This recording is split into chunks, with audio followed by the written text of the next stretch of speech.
Jesus meets us where we are, here on the earth, in the midst of our joys and struggles, in the empire and under occupation with his people. Jesus meets us where we are, the Word made flesh, God's promise to meet us right where we are, creation itself.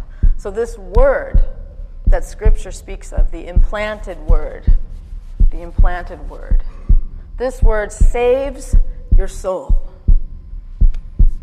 And we need to be cleared out of our sordidness and our wickedness. I love the language of Scripture, sordidness and wickedness. He's saying, don't respond too quickly when you hear the word. Take it in. This is God's promise. This is God's promise. So listen. It's going to meet you right where you are, wherever that is. And this word is creation. And when you encounter it, you will not be the same.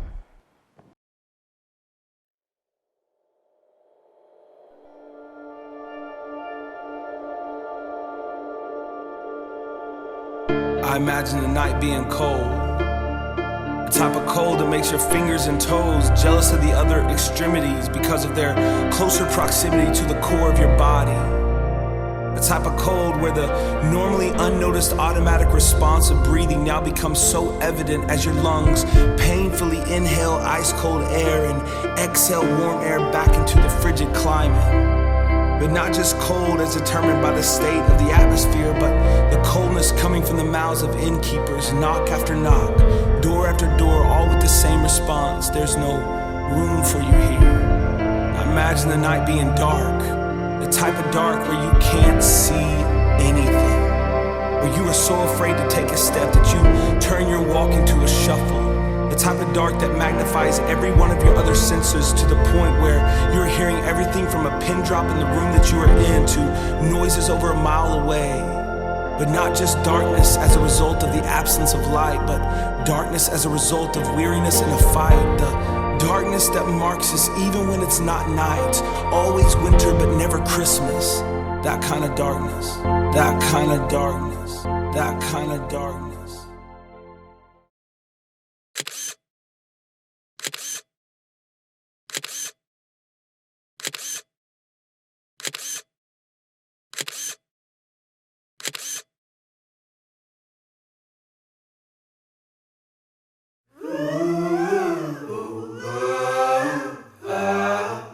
Mama said it's all right.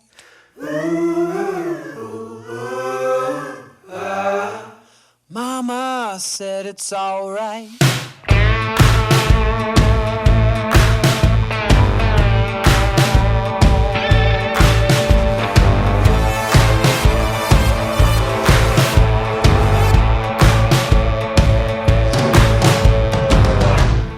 Bottle rocket skyline,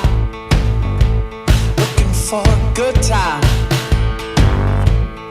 Life on the sidelines, never been a dream of mine.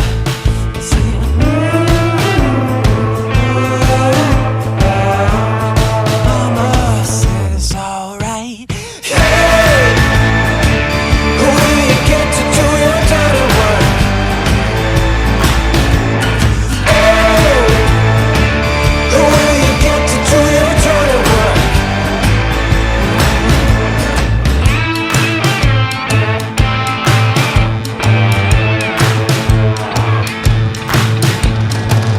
No guts, no glory. That's the priciest story. Never bite that hand that feeds. You live and learn to let it bleed.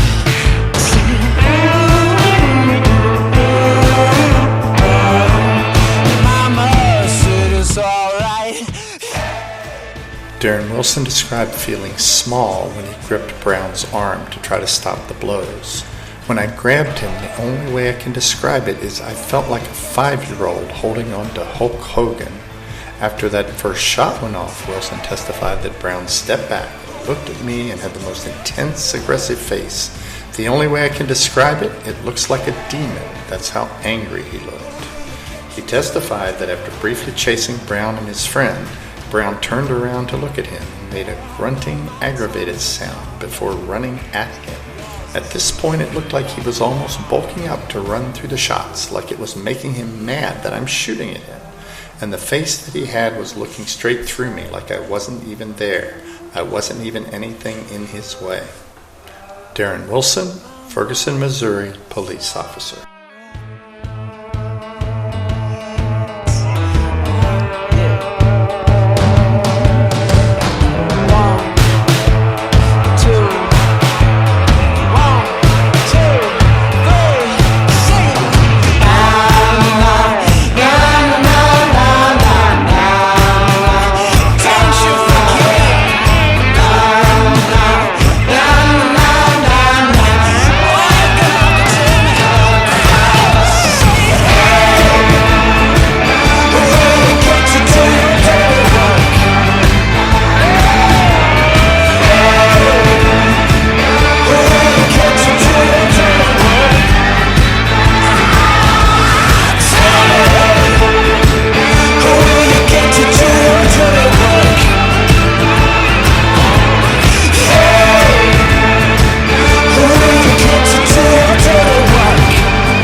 Black Lives Matter.